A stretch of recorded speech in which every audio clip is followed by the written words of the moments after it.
প্রিয় দর্শক, সংবাদপত্রে বাংলাদেশ অনুষ্ঠান থেকে আমি রেজানুর রহমান আপনাদেরকে স্বাগত জানাচ্ছি। আমাদের আজকের এই অনুষ্ঠানে অতিথি হিসেবে উপস্থিত আছেন ফিনান্সিয়াল এক্সপ্রেসের বিশেষ প্রতিনিধি মীর মুস্তাফিজুর রহমান। কেমন আছেন? ভালো আছি। জি। পত্রপত্রিকায় প্রকাশিত কয়েকটা গুরুত্বপূর্ণ শিরোনাম আমি আপনাকে পড়ে শোনাই, তারপর আমরা আলোচনায় যেতে চাই। প্রথম আলো, তদন্তের জন্য পুলিশের বাইরে সংস্থার প্রস্তাব, কমিশনের প্রাথমিক প্রতিবেদন। গবেষণা, ডায়রিয়ার খরচ চোখে কম পড়ে। 13 জেলায় বইছে শৈত্যপ্রবাহ, কুয়াশা বাড়তে পারে আজ। দৈনিক সমকাল, ক্যাডার কর্মকর্তাদের পাল্টাপাল্টি অবস্থান, বাড়ছে বিভক্তি। 43 মিনিটের বৈঠক, নানা কৌতূহল। শীত কুয়াশার দাপটে জুবুথুবু জনজীবন। দৈনিক যুগান্তর, বহুমুখী চ্যালেঞ্জ পাতাল রেলে, মেট্রো রেল প্রকল্প 1। রাজধানীতেও দেখা নেই সূর্যের, হিমেল হাওয়ায় কাঁপছে দেশ, কষ্টে শ্রমজীবীরা। কালের কণ্ঠের শিরোনাম, প্লাস্টিক পলিথিনে মুমূর্ষু নদী, পলিথিনের বিকল্প ব্যাগে নজর নেই, অবৈধ বিদেশিদের বিরুদ্ধে ব্যবস্থা নিতে যাচ্ছে সরকার। দৈনিক ইত্তেফাক, চাল তেলের দাম আরও বেড়েছে। আমরা গণতন্ত্রের কথা বলি, কিন্তু গণতন্ত্রের চর্চা করি না, মির্জা ফখরুল বলেছেন। শীতকালীন ডায়রিয়া বাড়ছে। মানবজমিনের শিরোনাম, অপরাধে লুটের অস্ত্র, এক যুগ পর ঢাকা আসছেন পাকিস্তানের পররাষ্ট্রমন্ত্রী। আওয়ামী লীগ দুর্নীতির সাগর নয়, মহাসমুদ্র। বাংলাদেশ প্রতিদিন, করুণ দশা স্বাস্থ্যসেবায়, চারিদিকে খাই খাই পার্টি।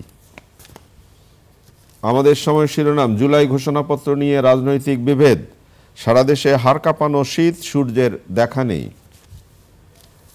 দৈনিক খবরের কাগজ, প্রশাসন বনাম 25 ক্যাডার, এক্সপ্রেসওয়ে যেন মরণ ফাঁদ। আমার দেশ, প্রত্যক্ষ ভোটে রাষ্ট্রপতি নির্বাচন, দিল্লির আশ্রয়ে হাসিনার দেশদ্রোহী তৎপরতা। রূপালী বাংলাদেশ, উৎস নিয়ে জনমনের সন্দেহ কাটেনি, সচিবালয়ে আগুন। দৈনিক করতোয়া, 25 ক্যাডার কর্মকর্তাদের হুঁশিয়ারি, সবজির স্বস্তি, চালে মাংসে ম্লান। দৈনিক জনকণ্ঠ, গ্যাস সংকট কাটাতে স্থায়ী টার্মিনালের পরিকল্পনা, 13 জেলায় মৃদু শৈত্যপ্রবাহ, বিপর্যস্ত জনজীবন। দেশ রূপান্তর, ঐক্য রেখে নির্বাচনে জোর বিএনপির, ঢাকা ইসলামাবাদ সম্পর্কে সুবাদাস। কালবেলা শিরোনাম, বিএনপি জামায়াত বাহাস, দ্বন্দ্ব নাকি মতবিরোধ। শীত কুয়াশার দাপটে জুবুথুবু সারা দেশ। গণতান্ত্রিক যুদ্ধ শেষ হলেও আমাদের ঐক্যের যুদ্ধে ব্যর্থতা রয়েছে, মির্জা ফখরুল দিনাজপুরে বলেছেন। আপনি শিরোনাম শুনলেন। দুঃখজনক একটি সংবাদ দিয়ে আমাদের আলোচনাটা শুরু করতে হয়, যেটা শিরোনাম হয়নি। মানে আমরা মাথার উপর যে আমাদের প্রিয়জনদের ছাদটা সরে যাচ্ছে, চিত্রনায়িকা অঞ্জনা, মানে আমাদের বাংলা সিনেমার কথা যদি বলি, তাহলে তার যে অবদান, তিনি এখন না ফেরার দেশের বাসিন্দা। জি, আমরা ওনার আত্মার মাগফিরাত কামনা করি। আর আমাদের সময়, বিশেষ করে আমরা কৈশোরে বা তারুণ্যে, তো তখন সেই দুঃসময় চলচ্চিত্রের অঞ্জনার মতো নায়িকারা আসলে এটাকে আবার মানে দর্শক প্রিয় যাতে সিনেমা হয়, সেই জন্য তাদের অবদান সত্যি মানে আমরা যে সময়ের কথা বলছি, সেই সময় আমাদের চলচ্চিত্র একদম একেবারে পারিবারিক বিনোদনের জায়গায়, এবং তাদের যে অবদান, সেই অবদানকে আমরা বোধ করি খাটো করতে দেখে পারি না। এবং এই ধরনের শিল্পীদের কি বলবো, আদর্শ এবং তাদের অবদান আমাদের মনে রাখা। আলোচনায় যেতে চাই। মানে ওই যে একটা কথা বলে যে পেটে খেলে পিঠে সয়। আপনার যদি দ্রব্য মূল্য আপনার নাগালের মধ্যে থাকে, তারপর কোথায় কি হচ্ছে না হচ্ছে মানুষের ওইরকম একটা কিছু থাকে না। আজকে পত্রিকার বিশেষ করে ইত্তেফাকের শিরোনামটা যদি আপনাকে পড়ে শোনাই আমি, চাল তেলের দাম আরো বেড়েছে। এবং এখানে উপদেষ্টা বলেছেন, অর্থ উপদেষ্টা, আমরা যেসব পণ্যের দাম বাড়াচ্ছি এগুলো মূল্যস্ফীতি বাড়ানোর ক্ষেত্রে খুব কম গুরুত্বপূর্ণ। কথাটি কি ঠিক? না, এটা আমি ওনার সাথে সবিনয়ে দ্বিমত পোষণ করি। আসলে দ্রব্যমূল্যর যে বৃদ্ধি বা এটা এই দ্রব্যমূল্যর ঊর্ধ্বমুখী প্রবণতা ঠেকানোর ব্যর্থতা, এটা আসলে এই সরকারের অন্যতম বড় ব্যর্থতা গত 4-5 মাসে। কারণ আপনি জানেন যে আমরা অনেক কিছু বলি, আমরা সংস্কারের কথা বলি, কিন্তু আদতে যদি আমরা সাধারণ মানুষের দ্রব্যমূল্য আমরা যদি সহনশীল পর্যায়ে না রাখতে পারি, সেটা কিন্তু একটা রাজনৈতিক প্রভাব সমাজের উপর পড়ে। এবং সরকারের, আপনার মনে আছে যে 111 সরকারের সময় অনেক ভালো ভালো কথা মানে ওই সময় বলা হয়েছিল, কিন্তু শেষ পর্যন্ত কিন্তু চালের দামের কারণেই বলা হয় যে তারা নির্বাচন তাড়াতাড়ি দিতে ছেড়ে দে মা কেঁদে বাঁচি, এরকম অবস্থা। তো এইবার যে সরকার আসার পরে আমাদের মানে আমার ব্যক্তিগত অবজারভেশন এরকম যে আসলে অনেকগুলো ফ্রন্টে সরকার একসাথে নেমে পড়েছে এবং এত কাজ হাতে নিয়েছে যে, কিন্তু এই যে দ্রব্যমূল্য, এটার জন্য আসলে যে ধরনের রিসোর্স মোবিলাইজ করার উচিত ছিল সেটা হয়তো হয়নি। মানে এত কাজ একসাথে হাতে নেয়, আর উপদেষ্টা মণ্ডলীর সংখ্যাও বেশি না। তো প্রায়োরিটি আসলে ঠিক করার ক্ষেত্রে আমার মনে হয় দ্রব্যমূল্যটাকে প্রায়োরিটি দেওয়া উচিত ছিল। আপনি যেহেতু অর্থনীতি নিয়ে কাজ করেন, এই যে IMF এর প্রেসক্রিপশন অনুযায়ী আমরা যেটা বুঝতে পারছি যে অনেকগুলো শর্ত মানা হচ্ছে এবং তার জন্য অনেক দ্রব্যের দাম বাড়বে এবং বাড়ানো হবে। তো সেটা কেউ কেউ বলছেন যে এটা অন্যভাবেও বিকল্প পন্থায়ও করা যেতে পারত। এটা তো মানে এটার জন্য একটা কম্প্রিহেন্সিভ স্ট্র্যাটেজি দরকার ছিল। মানে শুধুমাত্র IMF আপনাকে যে কন্ডিশনগুলি দেবে, আমাদের টাকারও দরকার আছে। আমাদের যে বৈদেশিক এই যে ফিনান্সিয়াল এক্সপ্রেসে আমি রিপোর্টটা আজকে লিড ছিল যে এই যে ডলারের রেট বেড়েছে ইনফ্লেশনের কারণে, ডলারের কারণে ইনফ্লেশন বেড়েছে। এতে সামগ্রিক এই যে আপনি দ্রব্যমূল্যের কথা বললেন, আমাদের তো অনেক কিছু ইম্পোর্ট করতে হয়। তো ডলারের প্রাইস বেশি হলে যখন ডলার দাম বেড়ে যায়, জিনিসপত্রের দাম বেড়ে যায়। তো আমার মনে হয় এইটা নিয়ে তারপর আপনি জানেন যে বাণিজ্য উপদেষ্টার মতো একটা গুরুত্বপূর্ণ পদ, আমি এর আগেও বলেছি যে ডক্টর সালেউদ্দিন উনাকে দুটো পদ একসাথে দেখতে হচ্ছে, আচ্ছা, বাণিজ্য এবং অর্থ। অথচ এটা কিন্তু মানে উচিত হয়নি। আমি মনে করি যে বাণিজ্য হচ্ছে দ্রব্যমূল্য নিয়ন্ত্রণের জন্য, বাণিজ্য মন্ত্রণালয় হচ্ছে কাস্টোডিয়ান। তো এরকম একটা মন্ত্রণালয় আলাদা পৃথক উপদেষ্টা আগেই দেওয়া উচিত ছিল। তো সেটা অনেক পরে হলেও হয়েছে, ভিন্ন একজন ব্যক্তি উনি দায়িত্ব নিয়েছেন, ব্যবসায়ী। আমরা আশা করেছিলাম যে হয়তো কিছুটা আমরা একটা স্বস্তি পাবো, তারপর দেখা যাক, হয়তো ইটস টু আর্লি। মানে আমরা দেখি, তবে সবজি বা অন্যান্য পণ্যের দাম কমেছে সরবরাহ বৃদ্ধি পাওয়ার কারণে। আরেকটি পত্রিকা আবার এর শিরোনাম করেছে মানে সবজির দামের যে স্বস্তি সেটা মাছ মাংসের ক্ষেত্রে, সেটাতে আসলে পূরণ হচ্ছে না, লাভ হচ্ছে না। একদিকে হয়তো আপনি একটু স্বস্তি পাচ্ছেন, কিন্তু আরেকদিকে এটার সাথে তো সিন্ডিকেট জড়িত, এটা উপদেষ্টারা নিজেই স্বীকার করেছেন। সরকারের অনেক উপদেষ্টা বলেছেন। আপনার কি মনে হয় যে আপনি সিন্ডিকেটের প্রসঙ্গ তুললেন, আমরা যে সরকার পতন হয়েছে সেই সরকার আমলেও সিন্ডিকেটের কথা শুনেছি এবং কখনো মনে হতো যে সিন্ডিকেট বোধ করে সরকারের চেয়ে পাওয়ারফুল, অনেক শক্তিশালী। এখনো সিন্ডিকেটই শুনছি। তাহলে পরিবর্তনটা কি দাঁড়ালো? এইটা পরিবর্তন তো আপনি এই সরকার ক্ষমতা এসেছে জুলাই মাসে, এখন 4-5 মাস, পরিবর্তন হয়তো সামনে হবে, কিন্তু এখনো পর্যন্ত যে পরিবর্তন হয় নাই এটা তো আমরা নিশ্চিত। আমরা দেখছি যে বাজারের দামে, আপনি কতদিন আগে দেখেছেন যে তেল বাজার থেকে বলা হলো সয়াবিন তেল উধাও। এটা তো নিশ্চয়ই কোনো ইন্ডিভিজুয়ালের কাজ না, এটা সমন্বিত কাজ। তো সেটাই আমরা বলছি যে সিন্ডিকেটের আমরা একটা ব্যাপারে নিশ্চিত যে সরকারের আন্তরিকতার অভাব নেই, কিন্তু আন্তরিকতার অভাব থাকা না থাকা, কাজের উপর বাস্তবে প্রয়োগ করা, এই এফিসিয়েন্সিটা আমার মনে হয় এখনো সরকারের ওই পর্যায়ে আসেনি। তার আরেকটি বড় কারণ, আপনি অনেক পত্রিকায় দেখেছেন যে প্রশাসন বা ক্যাডারগুলোর মধ্যে মানে সরকারের যে আমলাতান্ত্রিক যে মেশিনারি, সেই মেশিনারিটা কিন্তু এখনো সহজভাবে সাবলীলভাবে চলছে না।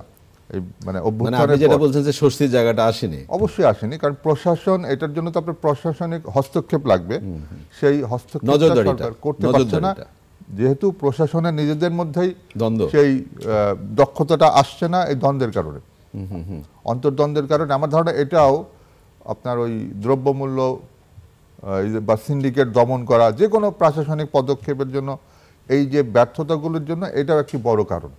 এই অভ্যন্তরীণ দ্বন্দ্বে আমাদের গোটা বাংলাদেশের, এমনিতে যে সরকারের উপদেষ্টারা নিজেই স্বীকার করেছেন, মানে আমার মনে আছে কতগুলি প্রেস যে তারা বলছেন যে ট্রাফিক রিলাক্ট্যান্ট, মানে ট্রাফিকের সে তৎপরতা নাই, তারা দাঁড়িয়ে আছে। মানে এদিকে সামনে যে মানে সবার মধ্যে, শুধু ট্রাফিক না, পুলিশ বলেন, আমলা বলেন, সবার ভেতরে আমি দেখেছি যেটা, যে সেই স্বতঃস্ফূর্ততা কিন্তু সবার মধ্যে নেই।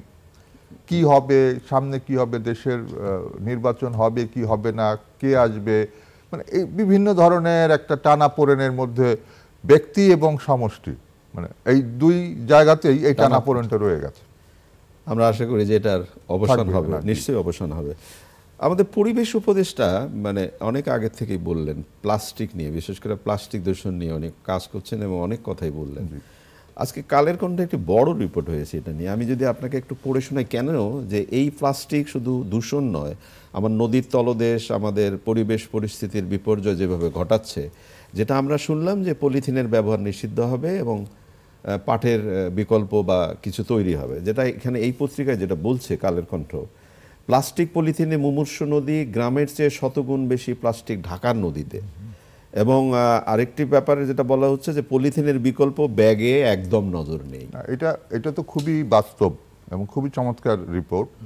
আমি ব্যক্তিগতভাবে অনেক জায়গায় দেখেছি যে আপনি কাঁচা বাজারে যান, প্লাস্টিক ব্যবহার চলছে। না শুধু প্লাস্টিক ব্যবহার না, আপনি যে কোনো বাজারে যাবেন 20টা আইটেম যদি নেন 20টা পলিথিন আপনাকে ধরিয়ে দেবে, আপনার একটা ব্যাগে 20টা পলিথিন নিয়ে আসবে। এখন বাস্তবে যেটা হয়েছে যে আসলে ওই যে এখানে বলা হয়েছে যে আপনার চীনের নদীর নিচে 802টি মাইক্রোপ্লাস্টিক চীনে, অথচ বাংলাদেশের তুরাগ নদীতে 60,000 মাইক্রোপ্লাস্টিক, মানে কত গুণ, যেটা আমরা আসলে কল্পনাও করতে পারি না, তাই না? তারপরে বলা হয়েছে যে ঢাকায় এখন 24 গুণ বেড়েছে, বা পার প্রতি জনপ্রতি প্লাস্টিক ব্যবহারের চাহিদা 24 কেজি। তো এটা হলো সাধারণ স্ট্যান্ডার্ডের চাইতে অনেক গুণ বেশি। 24 কেজি ব্যবহার মাথা পিছু। আপনি তাহলে চিন্তা করতে পারেন যে মাসে কত কেজি হয়। তো সেটাই বলা হচ্ছে যে এখানে এই যে আমাদের মাননীয় উপদেষ্টা এসে প্রথমে প্লাস্টিকের বিরুদ্ধে একটি যুদ্ধ ঘোষণা করলেন, আমরা এটা স্বাগত জানাম, কিন্তু আপনাকে ওই আগের কথাটাই ফিরে যেতে হচ্ছে যে আপনি যদি প্রশাসনিক যে আমাদের এফিসিয়েন্সি, আমাদের আমলাতন্ত্র যারা এগুলিকে প্রয়োগ করবেন, তারা যদি সুস্থির না থাকেন, তারা যদি তাদের স্বতঃস্ফূর্ততা না থাকে, আপনার কোনো কিছুতে সফল হবে না। আপনি প্লাস্টিকের কথা উনি বললেন 1 তারিখ থেকে প্লাস্টিক থাকবে না, আসলে বাজারে এটা হয় নাই, প্লাস্টিক আছে। আপনি কি যদি শুধু রাষ্ট্রীয়ভাবে এটা ঘোষণা দিয়ে দেন যে আগামী 1 তারিখ থেকে প্লাস্টিক আর কেউ ব্যবহার করবেন না, আমরা কি সেই অবস্থায় আছি? সবাই আমার মনে হয় উনি মিসগাইডেড এবং উনি আসলে বোঝেননি যে এটা একটা জিনিস ঘোষণা দেওয়া যতখানি সোজা, এটাকে বাস্তবায়ন করা অনেক কঠিন। তার চাইতে বড় কথা হচ্ছে যে আপনার বিকল্প না করে, আপনার তো একটা, আমরা তো অভ্যস্ত, আমাদের অভ্যস্ত যে একটা ব্যাগ তো লাগবে। আমরা ছোটবেলায় চটের ব্যাগ দেখেছি, আপনি দেখেছেন, সেখানে কিছু না করে আপনি হুট করে দেবেন, বা তাকে নিশ্চয়ই বলা হয়েছে, উনি তো খুবই বুদ্ধিমান এবং খুবই জ্ঞানী ব্যক্তি আমাদের পরিবেশ উপদেষ্টা, তো উনাকে নিশ্চয়ই বলা হয়েছে যে ম্যাডাম কোনো ব্যাপার না, আমরা এটা পারবো। উনি হয়তো তাদের কথাতেই মনে করেছেন। আমি নিশ্চিতভাবে বিশ্বাস করি এটা না করে উনি নামেন নাই। উনি নিশ্চয়ই জিজ্ঞাসা করেছেন তাহলে আমরা থালা বা চট এগুলো কতদিন, উনাকে হয়তো বলা যে হয়ে যাবে। উনি ওদের কথার উপর হয়তো বিশ্বাস করে এই ঘোষণাটি দিয়েছেন। এখন ডেফিনেটলি উনাকেই সমালোচনার সম্মুখীন হতে হবে, দায়িত্ব উনাকেই নিতে হবে। আমরা চাই যে অন্তত উনি সফল হোক। একটু রাজনীতির জায়গায় আসি। গণতান্ত্রিক যুদ্ধ শেষ হলেও আমাদের ঐক্যের যুদ্ধে ব্যর্থতা আছে। মির্জা ফখরুল খুবই ভালো, খুবই, মানে এটা আসলে সবাই, এটা যেটা বলা হয় যে ঐক্যের বিষয়ে এই গণ অভ্যুত্থানের পরে যারা এটার মানে চেয়েছিলেন, বা আমরা জনগণ যারা চেয়েছিলাম, রাজনৈতিক দলগুলোর মধ্যে আমরা দেখলাম যে যারা আওয়ামী বিরোধী, গত সরকার বিরোধী যে দলগুলো, বিএনপি, জামাত, যারা আন্দোলনে সক্রিয়ভাবে ছিলেন, এখন একটা স্পষ্টই বোঝা যাচ্ছে যে জামাত এবং বিএনপির মধ্যে দুই ধরনের সুর। অর্থাৎ মানে এরকম বলা হয় যে জামাত হয়তো বুঝে ফেলেছে যে তারা বিএনপির কাছাকাছি চলে গেছে শক্তি এবং জনপ্রিয়তা, এই জন্য পাওয়ারটা তাদের হাতে যাবে, এই পাওয়ারের হাতছানি তারা বেশি পাচ্ছে, বা তারা মনে করছে যে বিএনপিকে আর দরকার নেই। এই জন্য মানে আমরা বিভিন্ন জায়গায় দেখেছি জামাতের নেতারা, জামাতবাস, তাদের ছাত্র সংগঠন, যুব সংগঠন, এরা বিএনপি বিরোধী বিভিন্ন বক্তব্য দিয়ে বেড়াচ্ছে। বিএনপির পক্ষ থেকে আমরা দেখছি যে তারা প্রথম দিকে জিনিসটা হয়তো বোঝেন নাই, পরে তারা উপলব্ধি করেছেন, এবং জামাত যেগুলি চাচ্ছে আপনি দেখবেন যে বিএনপি সেগুলি মানছে না।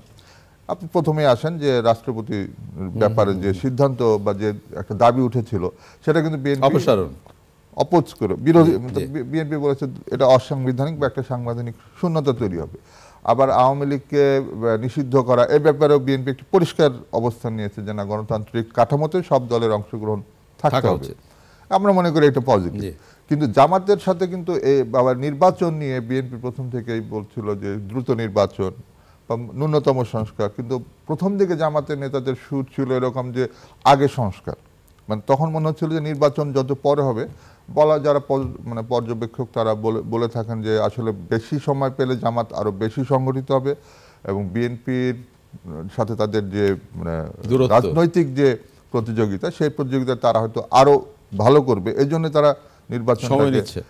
তো এই ভ্যাকুয়ামটা যে শূন্যতা, এটাই ফখরুল সাহেব বলেছেন যে মানে এই সমমনাদের যে ঐক্য, আওয়ামী লীগের সময় তাদের যে ঐক্য ছিল যে দলগুলো, সেই দলগুলোর মধ্যে ঐক্যের যে ফাটলের কথা উনি সেটাই ইঙ্গিত করেছেন যে তাদের প্রধান সহযোগী ছিলেন তখন জামাতের সাথে তাদের দূরত্ব তৈরি হচ্ছে এবং এর ফলে হয়তো তৃতীয় যারা এরকম অভ্যুত্থানের চায়নি বা শিকার হয়েছেন তারা হয়তো এই সুযোগটা নেবেন। এটা খুব স্বাভাবিক, রাজনীতিতে দুজনের মানে একটা রুল, ডিভাইড অ্যান্ড রুলস, অনেকে এই সুযোগটা নেবেন, হয়তো অগণতান্ত্রিক শক্তিও এই সুযোগ নিতে পারে, এটাই হয়তো উনি ইঙ্গিত করেছেন। এক যুগ পর পাকিস্তানের পররাষ্ট্রমন্ত্রী আসছেন বাংলাদেশে এবং আর পত্রিকার খবর যেটা হলো মাননীয় প্রধান উপদেষ্টা পাকিস্তান যাবেন বলে শোনা যাচ্ছে। মাননীয় প্রধান উপদেষ্টা পাকিস্তানে যাবার বিষয়টা আসলে চূড়ান্ত হয়নি, এটা শোনা যাচ্ছে।